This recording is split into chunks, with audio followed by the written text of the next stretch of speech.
Awesome, awesome, awesome. Thank you, Sean, so much. And we got the clicker. This is great. I got to tell you, how awesome is this conference? I mean, Sean and Missy have just done a fabulous job. I mean, it is just amazing. Please, please.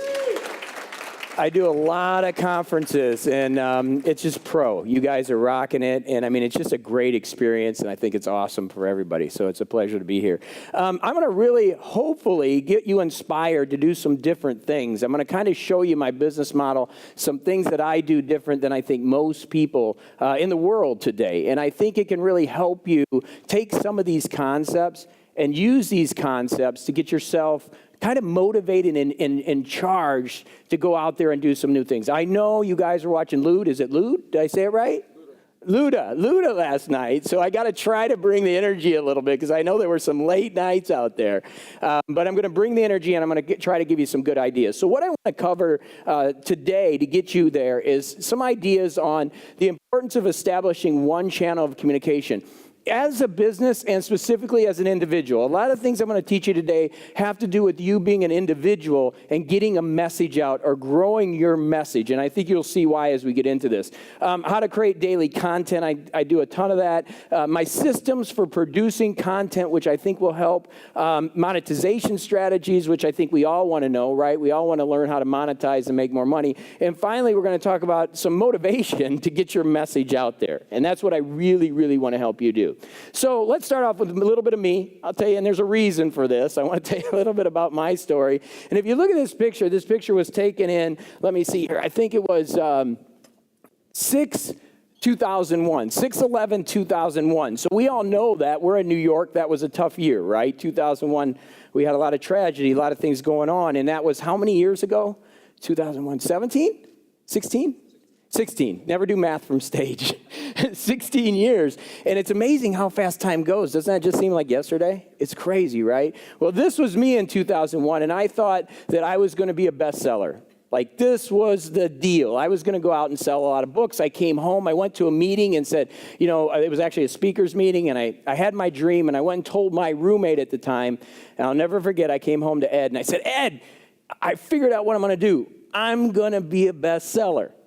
And so I told him this, and he said, JB, listen, you're in aerospace right now. You got a great career. Why don't you just stay in aerospace? And you know what I did? I listened to him. So all these little folders and things that I put together to go chase my dream, my little haircut back then, you know, a little younger, I put that away for a few years. And it's kind of crazy how sometimes the people close to us, the people that love us the most, are the ones that kind of hinder us because they think they have your best interest. But here was a case where he actually did, because 2 years later, I finished the book. This was my dream called Get Out of Neutral. At the time, I didn't have any money. I just had left my job. I did what everybody that really intelligent does, is they quit their job to go chase a dream, right? And I wrote this book called Get Out of Neutral. And literally, the guy on the cover, that back cover there, I spent $5,000 with an image consultant to get that look. And I didn't even have the money. I spent $5,000 on a credit card to get that look. Well, anyways, I got this book written, and I didn't really know anything about the industry, but I thought you build a website, you put a book out there, and everybody'd buy it. So I wrote this book, got it out, called a couple publishers, nobody would publish it. So I ended up spending the last of our money. I'd left my job. I spent $40,000 to get these books printed. $40,000. And so I had them shipped to my house, getting ready to get them out to the world, change the world, get this book out there, become the next Tony Robbins. That's what I thought I was going to be. And all these books came to my house. I'll never forget, I got the phone call. And the phone call came, and I'm sitting there listening to this guy, and he says, hey, the books are on the way. And I'm like, great, they're coming. He goes, do you have the forklift ready? And I said, forklift? Why do I need a forklift? And all of a sudden, this semi pulls up in the front of our house, and the guy gets out, and I'm like, I don't have a forklift, and he flips up the thing, and there are boxes and boxes and boxes of books. So me and my wife took all these boxes of books, one by one, and stacked them in the house. I mean, they were in the living room, they were in the bathroom, they were in the kitchen. We had books everywhere, and the whole time I'm telling my wife, Pilar, don't worry, I'm going to sell all these books. In fact, I set up a speaking engagement for the next weekend the books came in. I actually paid to speak. So I paid to speak at a conference, and I was going to sell all these books. So I said, don't worry, we're going to sell these books. So we had them all over the house. I packed up all the books, and we took them to this event. Well, half of them, about 2,000 books, 2 carloads full. And there was a booth, just like you guys have out there, right? Booths. I had a booth, and in the booth, I had a picture of me, and I had all the books up there, and I was so excited to start my life. This was the start of my new career. And I went and I spoke, and there was a small room, real small room. There's probably about 20 people in there. Then I was still pretty optimistic. And I came back to the booth, and we had the books everywhere. And that day, I stood in that booth, and we literally sold 3 books. 3 books. And so I had to take all those books back to the car. And you talk about the walk of shame. We all heard about that in college. That was the walk of shame. I was carrying all these books back back to the house. And I got to tell you, it sucked going to that house every day and just looking at being a loser. I mean, that's how I felt. I felt like I was just a loser, like I couldn't do anything right. Those books were everywhere. I hated that book. I literally hated that book because we lost everything. I don't want to make this a hero's journey. You guys always hear the hero's journey, right? Oh, he was living down in the van by the river. But the truth was we lost our house. Everything, it didn't work. I didn't know what to do. And so the next thing that occurred was I talked to a friend of mine, and he said, why don't you build a website, and why don't you do a morning show? And I said, well, I got to make money. What's a morning show going to do for me? So I went on the internet, and I started searching for URLs, as we all do. I think everybody searched for a URL once or twice in their life, right? So morningcoach.com came up. I didn't have any money. I needed to get a website. I needed to get a message out. So I went and I pirated. Can I say that? Can I say I pirated? I don't know. It was 2008. I think I'm out. What do they call that when you're out of the statute of limitations? I'm out of the statute of limitations. I had no money, so I pirated Dreamweaver. I brought it down onto my computer. I had no idea how to program, and I went to Barnes & Nobles. Remember them? They used to have those, right, back one day. And I got a book, How to Build a Website in 24 Hours. And so I sat in my computer, and on a Friday to Sunday, that's what I came up with. And isn't that beautiful? Look, if you look, even the money part, I made it green. Super creative. I mean, I if anybody needs technical or web help, I can build you a website. So the reason I'm saying this is I actually put this up, and I actually had an opt-in box. This was 2006, I believe, right around 2006. And so this was the website I built, and people would give me their email. And basically what I would do is I would do a call on freeconferencecall.com because I didn't have any money. Everybody remember freeconferencecall.com? I think they're still around. Are they? Yeah, it's still around. And so I used to do a call at 8:30 and 10:30 every morning, and people would listen to me. Now, get this. We were making no money. We had lost our house. We were trying to figure things out. And I had this beautiful website, and I had another idea to try to get more people to try to buy my book and build a business. And so I decided that Tony Robbins was coming in town, so I decided to make some cards. So here's my graphic design skills. Actually, if you look at this website, the top was actually this picture. And if you look close enough at this picture, there's some roadkill down in the middle of the thing. So again, if you need a graphic artist, I'm right here. But what happened was I ended up printing a bunch of these on Vistaprint and ended up getting them in the mail and ended up putting them on the boxes of books. So now I had boxes of books and these things, and I was making no money. I actually did business cards. I didn't really know what a bleed was, and if you could see this, I couldn't figure out why anybody wouldn't hire me, right? And I missed the M. So they were going to morningcoach.co, and I don't think they had that then. So it was a disaster, and the reason I'm showing you this, because the next thing that occurred was a friend of mine said, hey, we got to take this idea. We got to figure it out. So people actually started listening to me. I started putting that morningcoach.com website on Spam Space or MySpace. I'm dating myself. Does anybody here remember MySpace? And Tom, right?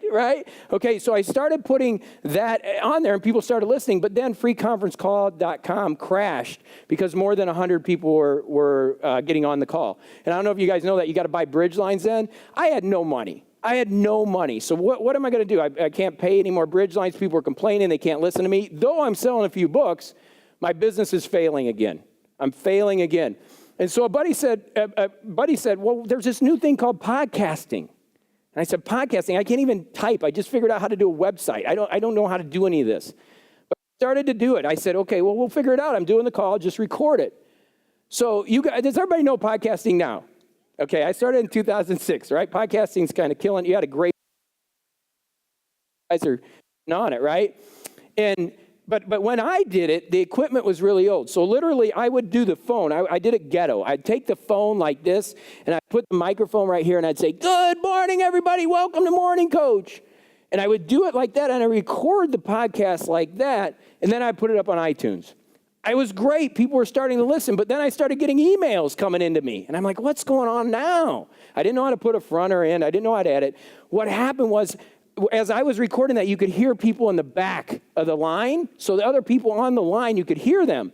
And in the background on my first podcast, you could hear somebody go, you could hear a tink, and then a stream, and then a flash. And somebody was going to the bathroom in the back of my podcast. And I didn't even know. And I was getting these emails like, JB, could you please learn how to edit this thing, you know? And I was so embarrassed. I mean, it was just a comedy of errors. The dog would bark. I mean, it was a disaster. I'm telling you, what I'm going to show you today, I'm telling you this because if I can do this, you can do this, okay? You really can. But a wonderful thing happened. Oh, let's see. A wonderful thing happened. My clicker went. Uh-oh, I got an update for Windows. I love Windows is so awesome. It's so great. I got an update here. Windows, you can do this content, but it's kind of like taking a shower in the kitchen sink, right? It's kind of the same thing. Okay, hold on. So okay, there we go. Okay, I don't want to restart right now. Okay, so a crazy thing happened. I went to number 1 on iTunes. I became top 25 in the world. We went from 400 listeners to 40,000 listeners. It was amazing. All of a sudden, the business started to take off. Things started to work. All those failures brought me to this point where I started to create an audience. And that audience led to success. And basically, what happened, and this next point is going to be very important. In 2009, my business was starting to go really good. Things were starting to go. I went to a membership site. And so you guys go, first way I monetized, I'll tell you, I had 12,000 people on a website that were free. I went to a paid membership site and put 1,200 people in the membership site for $20 a piece. That's how I started my business in 2009.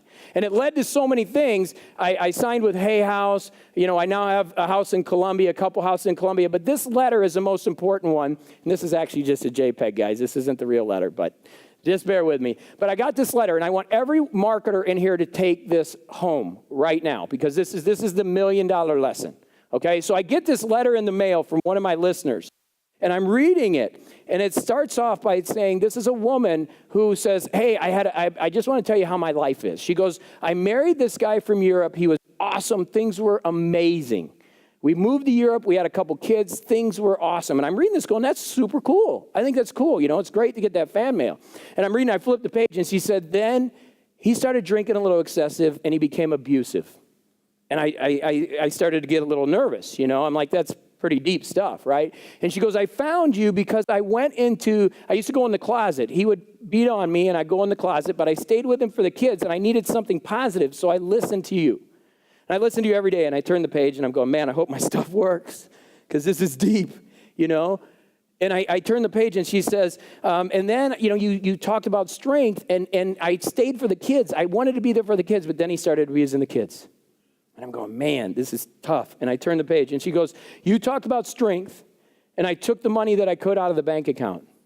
And I flew back to the United States with my 2 kids. And we started over, and I flipped the page. And she says, I still paid you your $20 every month. And she said, I just kept going at it. And I kept reading. She had some more stuff in there, all of her challenges and stuff. And she said, at the end of it, I got to the end. She says, I just want to thank you because I just finished my first marathon. Both of my beautiful kids are with me right here at the end. We're at the end, and I'm on the beach today with my beautiful new partner, and I'm just loving life. Thank you. For me, that moment changed everything. And I literally cried. I literally cried. And I put that letter down, and I said, gosh, this is deep. But what I thought of was not just about her, but I thought about all the people that needed my message and what I was doing. And so every time now that I go to produce content, and this is the key thing, I think of her. And so I write to her. So my blogs are to her, my podcasts are to her, my videos to her. And I want you to take this away as marketers. That the secret to this is not focusing on the millions, it's getting that avatar. I know you've probably heard that before, but just don't fake this. Get the real avatar. When I don't feel like doing the podcast because I stayed up and seen Luda, even though I didn't, but if I did stay up to say Luda, I think of her. And I think of the people that I need to serve, right? And there's just no better marketing in that. And that's what's really made my business successful. So point number one, please take this home. Get an avatar and really focus your content on them. Stop speaking to everyone and speak to one. It will change the way your message and your content works. Great things. Anybody know Wayne Dyer? One of my mentors. I got to share the stage with Wayne Dyer, which was just awesome. Okay, so let's get into some content. Everybody good? You guys good? Everybody all right? Okay, let's get into some content. I'm going to teach you a little bit about my business, okay? So here's what I want you to do. I want you to have one channel of communication to start.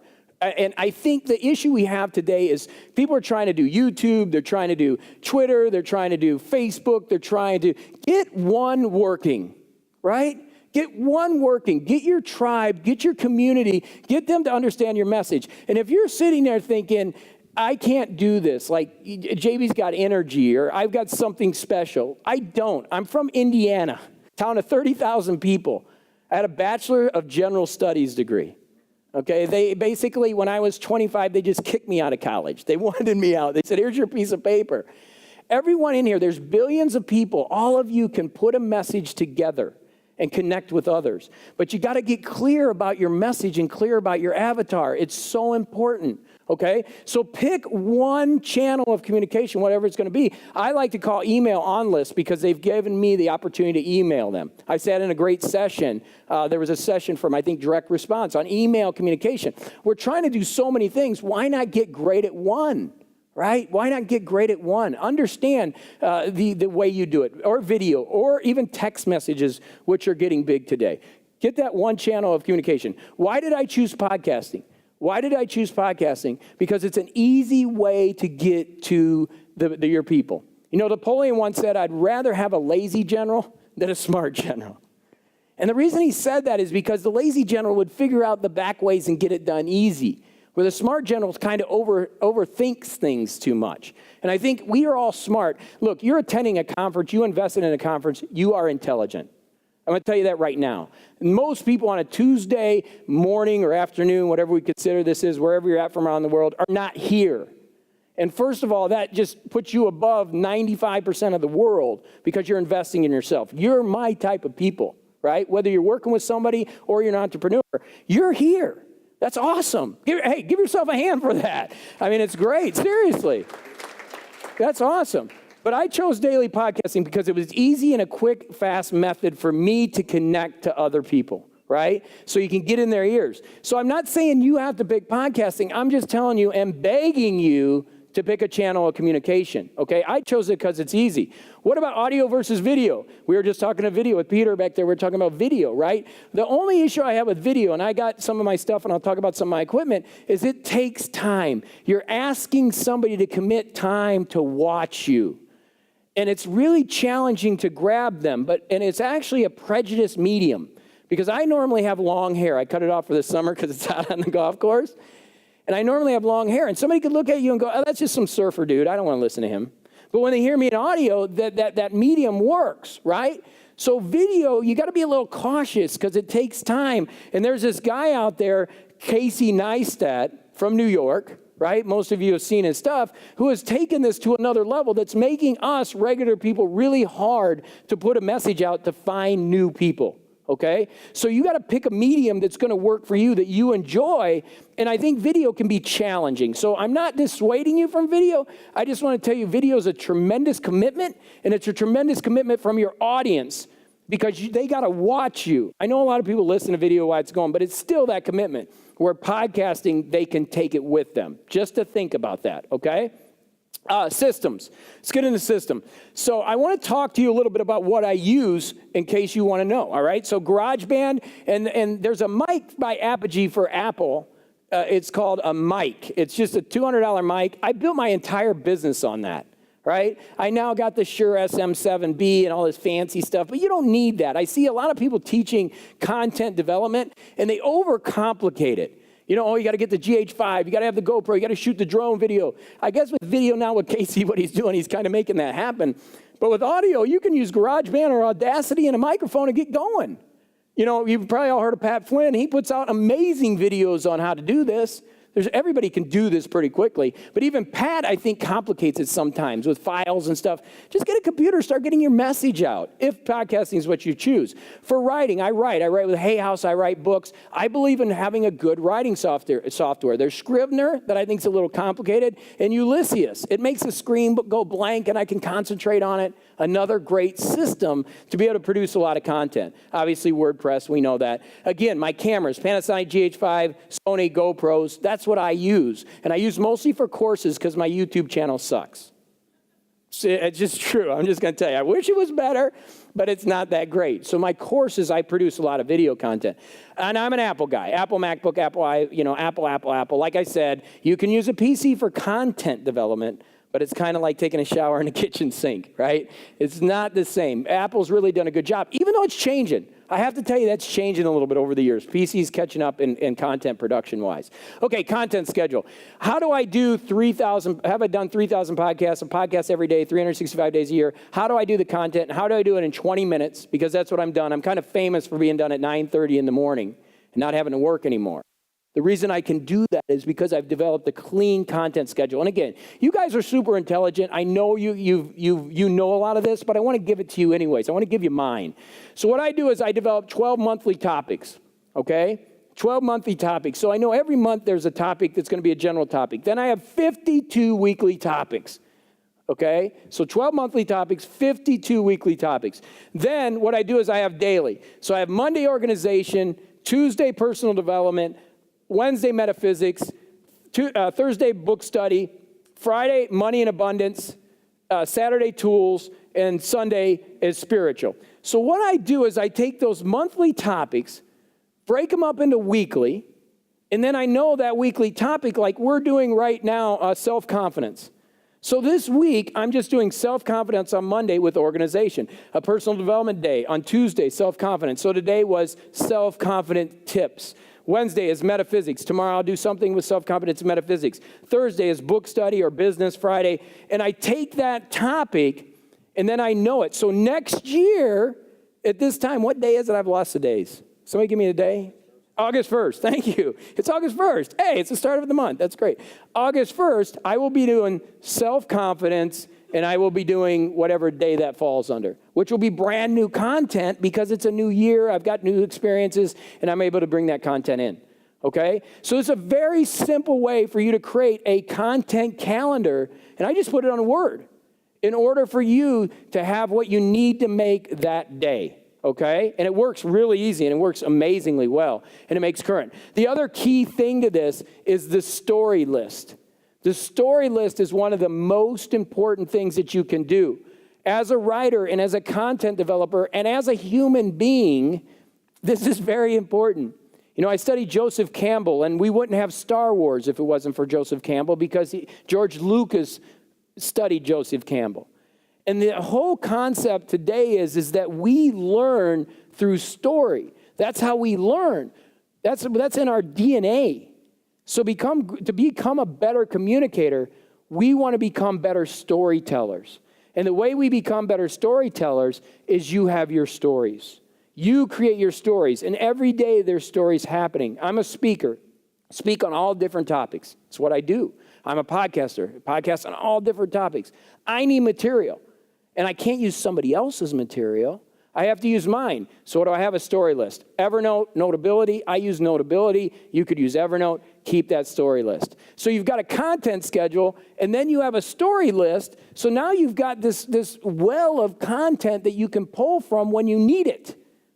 And you can grab it whenever you need a story. You know, Sean and Missy said, hey, can you guys come up? Can you do the conference here? Well, of course. And then I try to think of stories that can relate to what can help the audience and help you.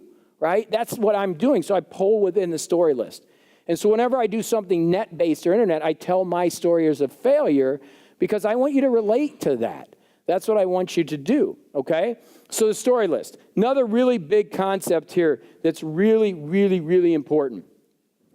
This will help you, okay? So we've got story list, you've got content calendar. Now, how do you produce fast content? How do I produce a 15-minute podcast in 20 minutes, 5 minutes setup and get it done? The power of 3. This is another one I really want you to take home because it's changed my life. I write books with this. I do blogs with this. I do my podcast with this. Okay, the power of 3 basically is this. We're going to take a main topic, whatever that is, self-confidence. And then we're going to take 3 subtopics off of that, or 1 subtopic here. Okay, so the power of 3 is this. The first is a main topic, a subtopic, and then we're going to take a story, idea, list, or thought. Story, idea, list, or thought, or story, list, or idea, or thought. Let me break it down, because it kind of sometimes it's a little complicated. We're going to take a main topic, a subtopic, and then we're going to talk about that topic with a story, idea, list, or thought. We're going to do 3 of those things. Any one of them. You're not going to do a story, idea, list, or thought. You might do a story, an idea, and then a list. And a list is just like 4 things. These are things you can do, right? So within this, if I do 3 of these subtopics in the same format, that's 15 minutes. So if I have to do a 15-minute presentation, I just take this main topic and break it down into 3 things. And if you study any speaking or any content, they tell you what? Tell them what you told them, tell them what you told them, tell them what you told them. I mean, that's it. You repeat 3 times. Tell them what you told them, tell them what you told them, and tell them again, right? So we want to get 3 specific things that are going to be your takeaways. And I'm hoping to inspire you to do this. That's one of mine. But the other is to take some of these ideas and apply them for you. So we want to take this and repeat it 3 times, and that gives you a 15-minute podcast. So you say, well, how do you do it in 20 minutes? Well, I sit down. I already have my content schedule. I grab my main idea, and I just outline it real quick, and boom, I go. Okay? So you can do this. You just need some structure and some systems that create efficiency that allows you to create content. And again, very important, I'm thinking about who? I'm thinking about that girl that was abused, that woman that was abused. Why I'm doing this. So it's just not fluff. I'm thinking, how can I impact somebody? I'm trying to put energy into it, thinking about her, picturing her, looking at her. Okay, what does she need to hear today? Okay, that specific avatar. It will help you. So that's the power of 3, okay? So the other thing is critical. Everything I learned in school, I did an MBA. So I did a bachelor's of general studies, and I did an MBA, and then I did a PhD. I did go into some schooling after. Everything I learned about writing was wrong. Everything. I thought that I was writing for my grammar teachers, but the truth is, do you realize they called it a bestseller, not a best writer? Right? So sometimes we get so caught up on where the comma goes. Don't worry about where the comma goes. Be real, be you. Just get it out there. You know, I think Sean and Missy do a great job at this. I tell you, I think you guys are just, I go to a lot of conferences, and a lot of the people kind of act like they're, you know, it just is what it is. They want to be the peacock, and I understand everybody wants to be the peacock, right? But you guys do such a great job just being real. And that's why the conference has grown. That's why you have real people with you. We just need to be real. You know, just be real and be authentic, and don't worry about where the comma goes. People will forgive you. And I got a secret. I never want my stuff to be perfect anyways. Because if people see me as a perfectionist in my podcast, in my writing, and everything that I do, guess what? They expect it. Yeah, and they don't like you. And they expect it every time. They expect you to be perfect. But guess what? If you forget a comma, if you misspell a word or mispronounce, which I'm known for on my podcast because I bring a lot of energy, people say, oh, he mispronounces words. I can't listen to him. I don't care. The truth is 60% of this audience right now, I love you, I do, but you're going, this guy's an idiot. And it's okay. 38% are trying to figure me out. Like, I don't know, man. I don't know about that guy. But there's 2% going, right on, right? So that 2% is the one I want to work with. The 38%, I love you. I'll hook up with you sometime. We'll talk. The 60%, I don't care. There's billions of people in the world. And when you're real and you're authentic, that's what you can build this wonderful, wonderful business around that will change your life. Okay? Very important. Sean, do we have a time? Anybody got time? Just so I know where I'm at. 11. Perfect. Thank you. So we'll keep on time here. So I just want you to really feel that authentic, being authentic comes through. And every one of you has a different personality, has something different to bring to the world, and you just got to connect to that, okay? And that's what's going to grow it. Anybody know this picture? Anybody know what that is? We're at a revival. We're going to put the tent up. No, I'm just kidding. I don't want to offend anybody, okay? This is a business story, okay? I don't want to offend anybody. Does everybody know what that is, right? That's the Lord's Supper, right? So there's a cool dude in the middle. How many people are at that table? 12? 13, actually, right? There's 13 people. 12 disciples, and Jesus in the middle. Now, please hear this, okay? 13 people, and Jesus is the one. So there's 12 people in that tribe. One of those people did what? Stabbed him in the back for a bunch of silver, right? So out of this, there's a little thing called Christianity. Has anybody ever heard of it? Right? Again, how many people were at that table? 13. So why are we focusing on millions of people? That's the biggest business ever created. Had a bestseller, right? It's a good book. Cool dude. But 12 people, and he had a hater. He had a hater. We all have haters. So my big point is stop focusing on the millions. Start focusing on a few people, and it can make the biggest difference in your business. You see, I teach this. When I get my groups together and we talk, it's this simple. I want you to do this math. If you have 500 people pay you $2,000 a year or $166 a month, can somebody tell me how much that is? 500 people times $2,000 a year or $166 a month. Anybody? Somebody? Someone? Bueller? $1 million. It's $1 million. Okay? So when we're going about their business, and when I go about my business, I'm trying to find 500 people that are willing to pay $2,000 in value a year, $166 a month. That's $1 million each pocket of 500s. So maybe you don't need $1 million. You know, my business is 100% margin. I come from aerospace, where it's all about margins, and I got to deal with the airlines, and we bought and sold. I bought and sold aircraft, and, you know, how do we get squeezed out? Well, my business is 99% margin because I do all the work, right?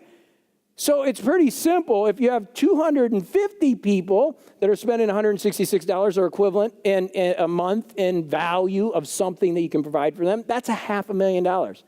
125 people that are spending $2,000 a year with you or $166 a month is $250,000 business.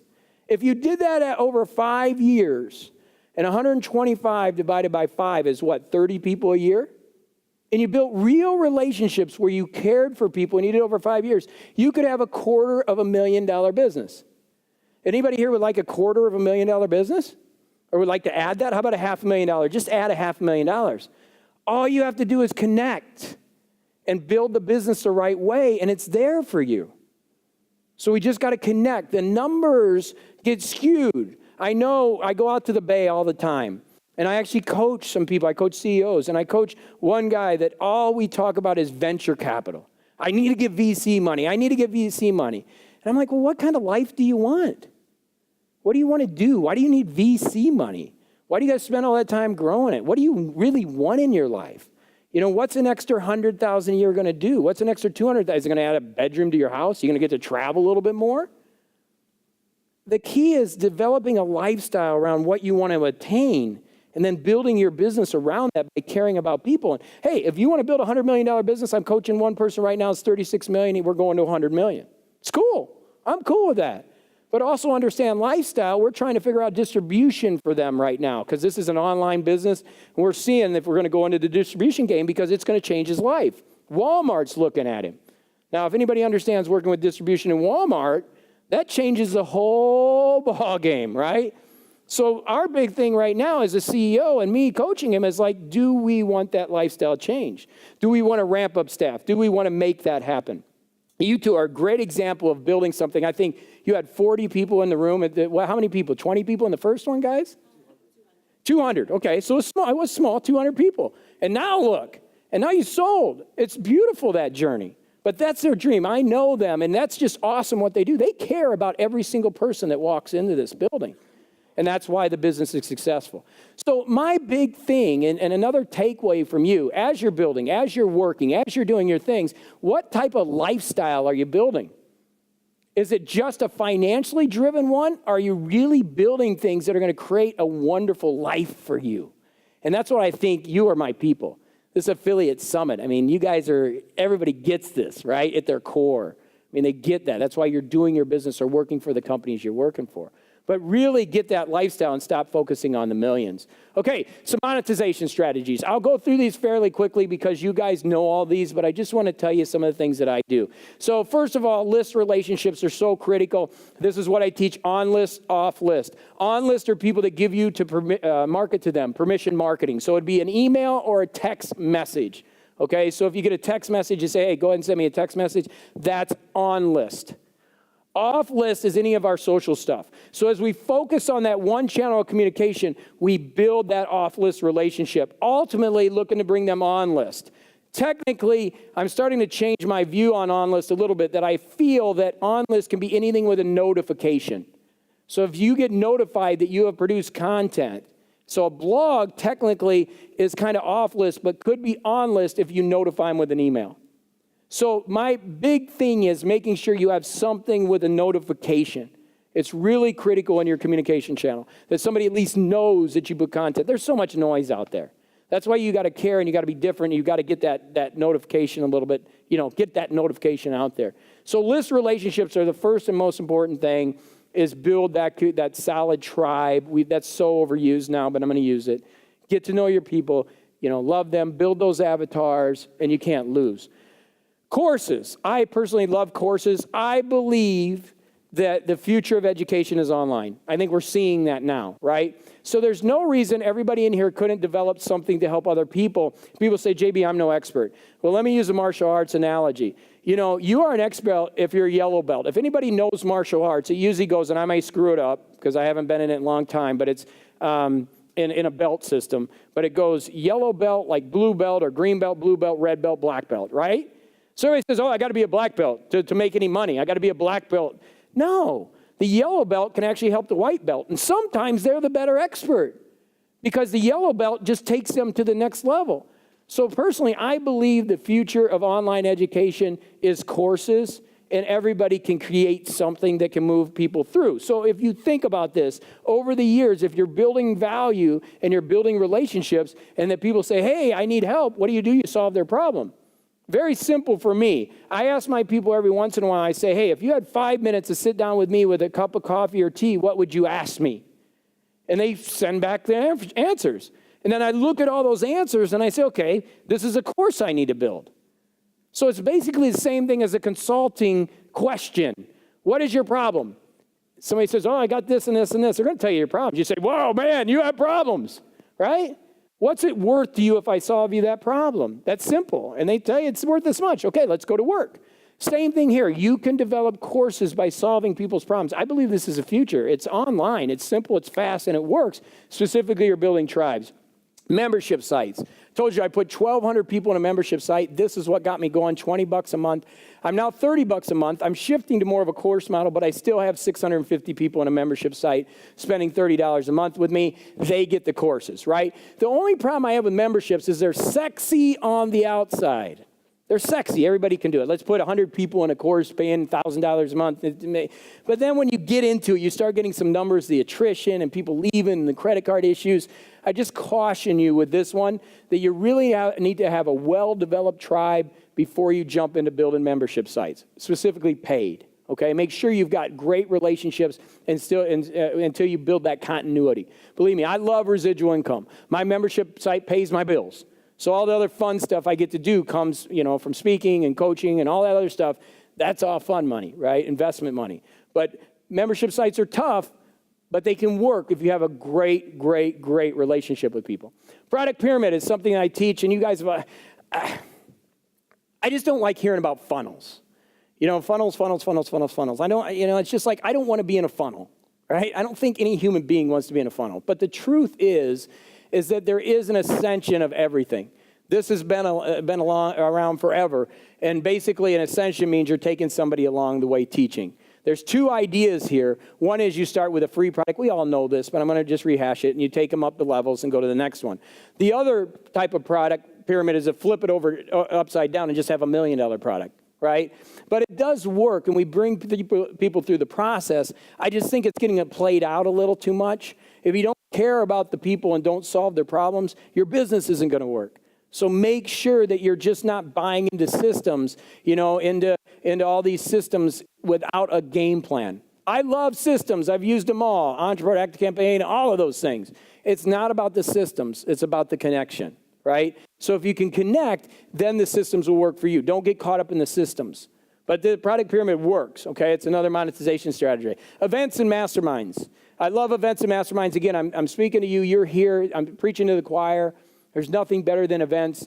Doing your own events, putting your own masterminds together. For years, I've had masterminds. I do retreats. They're great money, and all you're doing is solving a problem. Currently, my model is I do a $2,500 Sacred Six retreat. I put 20 people in a room, and I do it over a weekend. And it works, right? But why can I do that is because I'm solving people's problems every day. And then that 2% of people want to come hang and want to work with me, and they're willing to pay $2,500. And I love that model. I had a mastermind for a couple years, but the problem with the mastermind is there's too much, political stuff that goes on in there. And so for me, I didn't have fun with that. I like to do it, get it over with, help people, and then have them come back the next time if they want to come. Okay? So that's another great way to generate revenue is as you start building the tribe, you just get people together. Again, thinking this concept that, 500 people at $2,000 a year is $1 million business.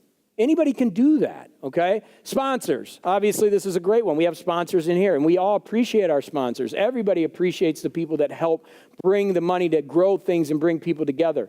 I think sponsors are amazing. And if you can find them for your content and get them to your people, just make sure they match with what you're doing.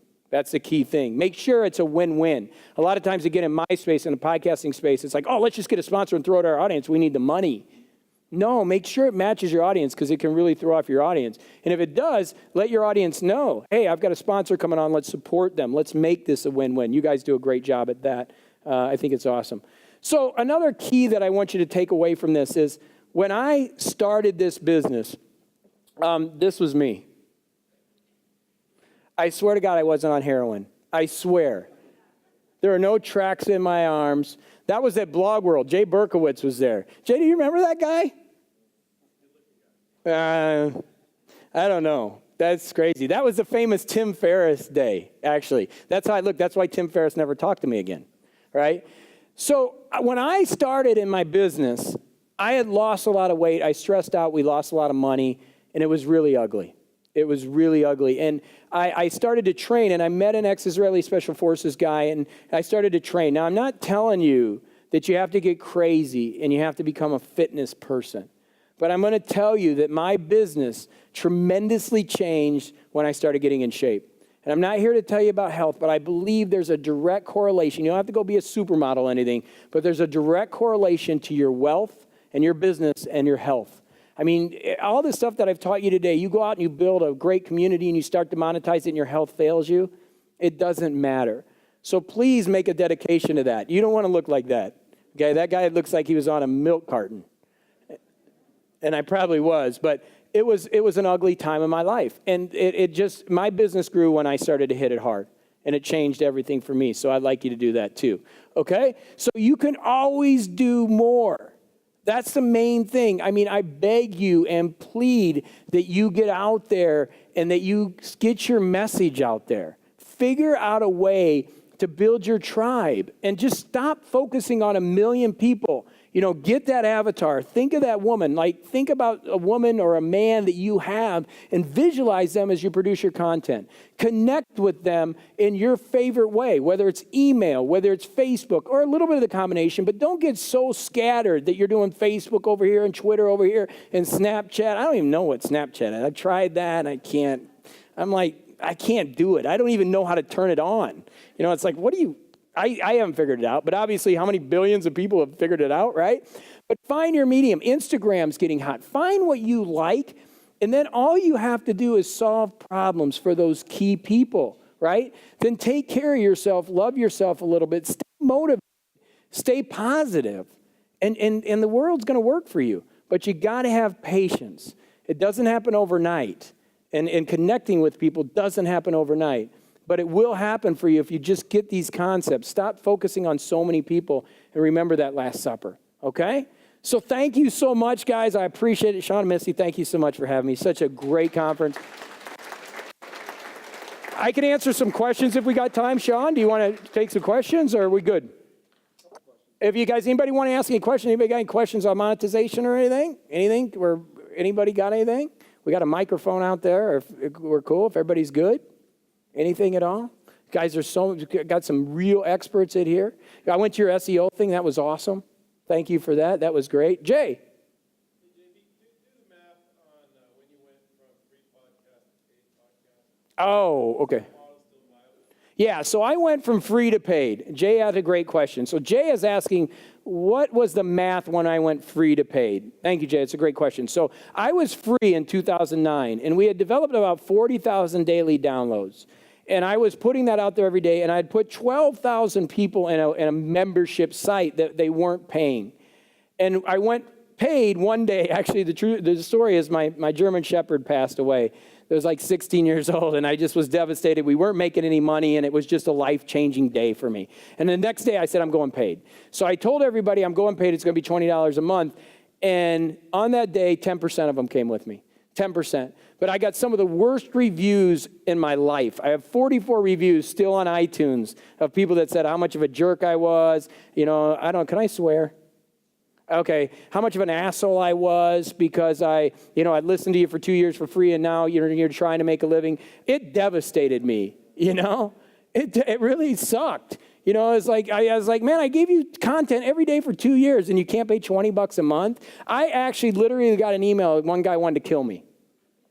And I still, Jay, to this day, this is true, I still have a stalker. If that was 2009, it's 2017. I have a guy that every time I put a YouTube video up, every time I put some up, he puts, I'm a sellout and I'm a loser. And it's crazy just because I was trying to make a living. And at that time, it's a great point, Jay, because at that time, my podcast, Jay remembers he was at Blog World. He was a speaker at Blog World at that time, too. Sean, you guys were getting going. We were all in this game back in the day. I couldn't do like Tim Ferriss and Gary Vaynerchuk. I knew Gary, I know Tim. I couldn't stay free. I lost my house.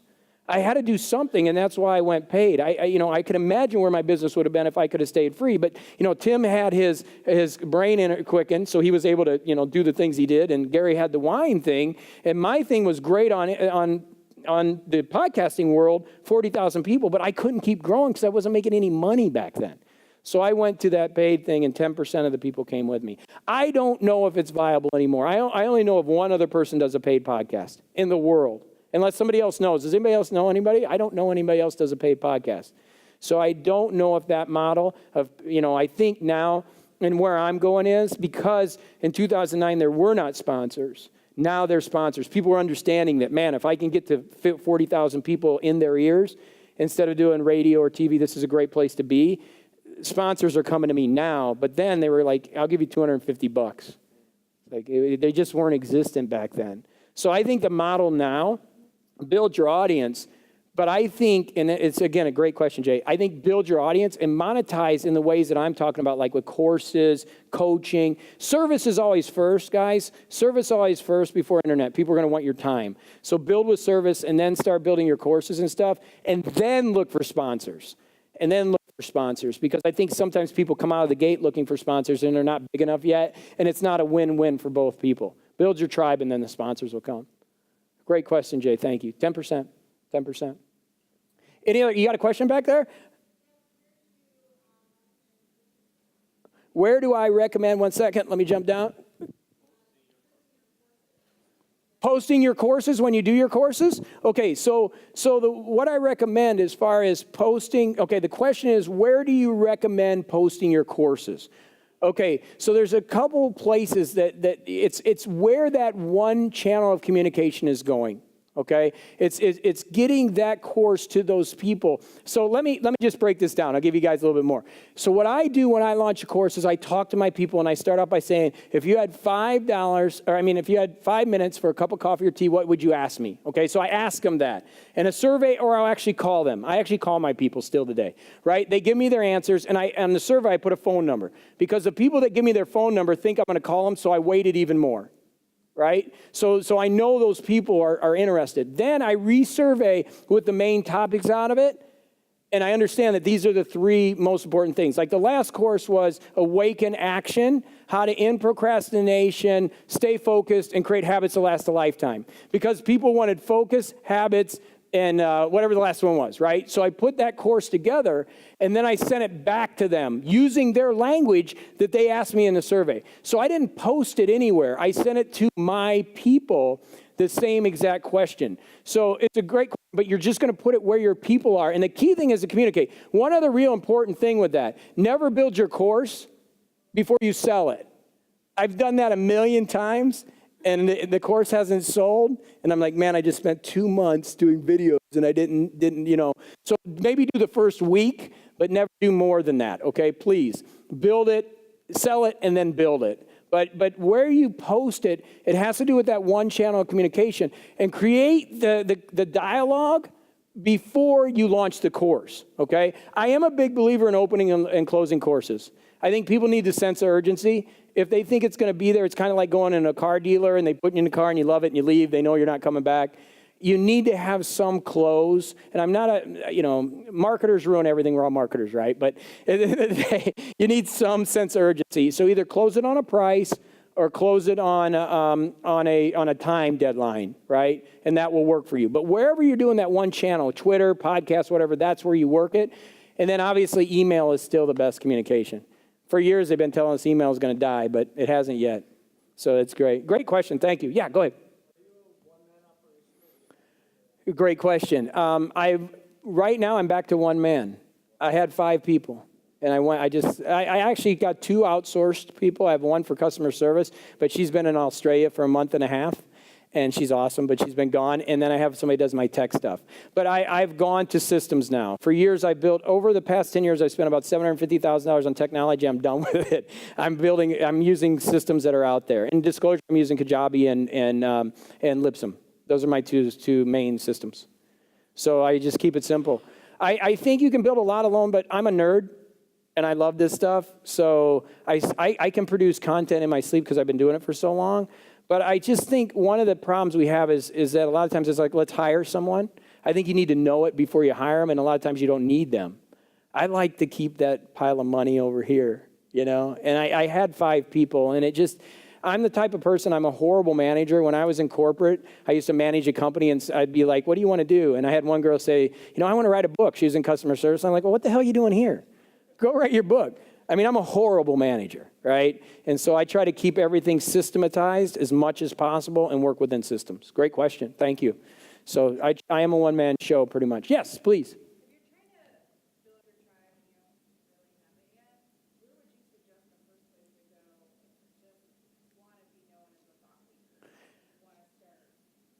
Yeah, and it's, the thing is, I wouldn't even worry about being a thought leader. I'd scratch your own itch. And what I mean by that, what are the things that you love? What are the things that you like to do? And just go. That's kind of how it will work for you. I got into golf a couple years ago, and I started hanging out with golf. Now I got all these golfing buddies, right? Now I'm kind of know I can say what a birdie is and a par is. I can say, I take a 60 degree. I didn't know any of that stuff, right? So do the things you want. Scratch your own itch. One of the things with writing books, I think everybody should write a book because we write the book for ourselves. We don't write it for other people. Like the Sacred 6 book, I'm so unfocused that I wrote it for me. I was like, man, I need some focus. I'm all over the place. So I created a system for me. So scratch your own itch. Find what you like to do and start building that and have patience with it. Get to know people, talk to them. And here's the deal. The way this works in this space is the people around you at first are going to laugh at you. They're going to say, what the hell? People used to look at me and go, you're not Tony Robbins. Who's going to listen to you? Everybody told me that. Like, I got more critics back then. It was crazy. Like, you need to dress this way. I told you, I spent $5,000 on my look. What a joke, right? And they're going to laugh at you. They're going to say, what are you doing? But then all of a sudden they start getting scared because people in this country want you to be successful, just not more successful than them, right? So they start getting scared like, oh, shit. He's going to do it. He's going to do it. I hope he doesn't do it. I hope he doesn't do it. But then you do it, and they want to be like you. It's the craziest thing. That roommate built a big company that I was with. He hired me as a speaker to come in and speak to us. You talk about retribution. I literally went and spoke to his company. So find the thing that you like to do and just start doing it, and it doesn't matter what that is. Just start building that content, what you love. And there's pockets of people that do everything. I have a friend of mine, Sean Platt. Many of you might know him. He does these books and stuff, and Sean's really good at writing.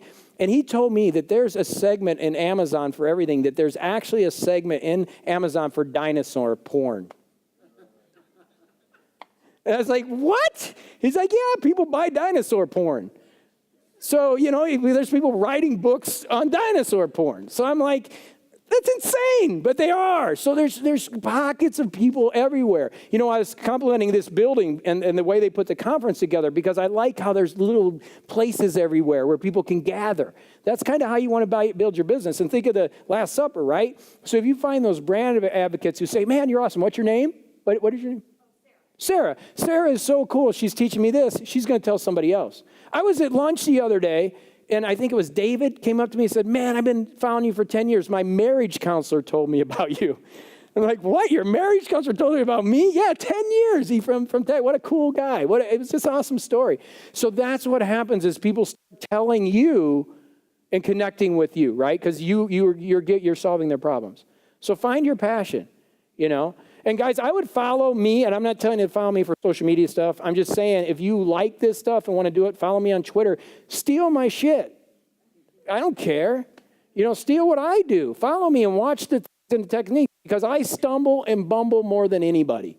All right? Watch my YouTube stuff. It is a disaster right now. I'm getting like 100 views. I'm trying to build that into a new communication channel. And man, I just can't.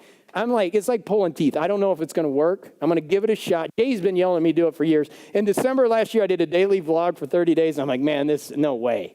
But now I'm back at it. I'm going to see if I can get it going because I think video is a good medium, but it's just so hard to do. So watch my mistakes and learn from them, and pick up some tips because I'd love to help you. Yeah, go ahead, my man.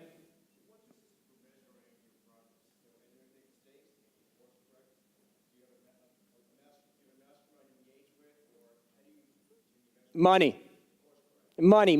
I'm the worst. Like I was in a big mastermind out west. I spent like $30-some thousand to be in. And they looked at me and go, dude, you can't be in business. Because I don't do Google Analytics. I don't do any metrics. I need to. I was like watching all these sessions. I'm like, oh my God, if I did this, how big would my business be, right?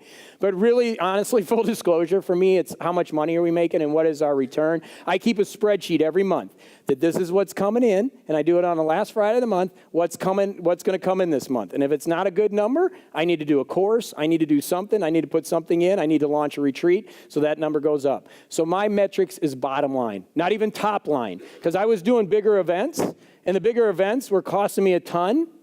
Everybody can do the math. You guys know this. Everybody can do the math. Oh, JB's charging $1,000 a person. Oh, he's got 100 people here. They're doing it. But they can't do the subtraction.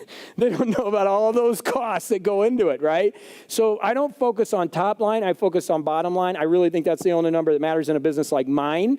I'm not saying metrics don't count. Don't get me. I'm going to add some of that. I learned a lot from you guys. The SEO stuff I need to learn. You guys are geniuses, and I need to figure that out. I'm terrible at that.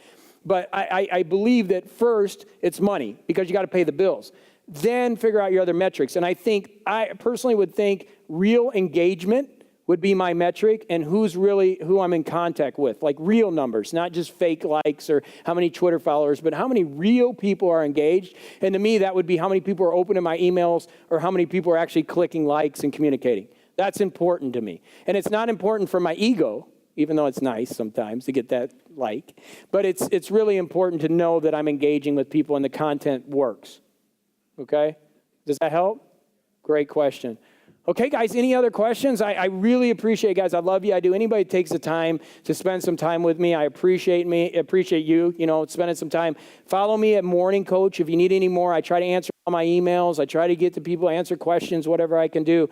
I'm here for you guys, okay? Thank you so much.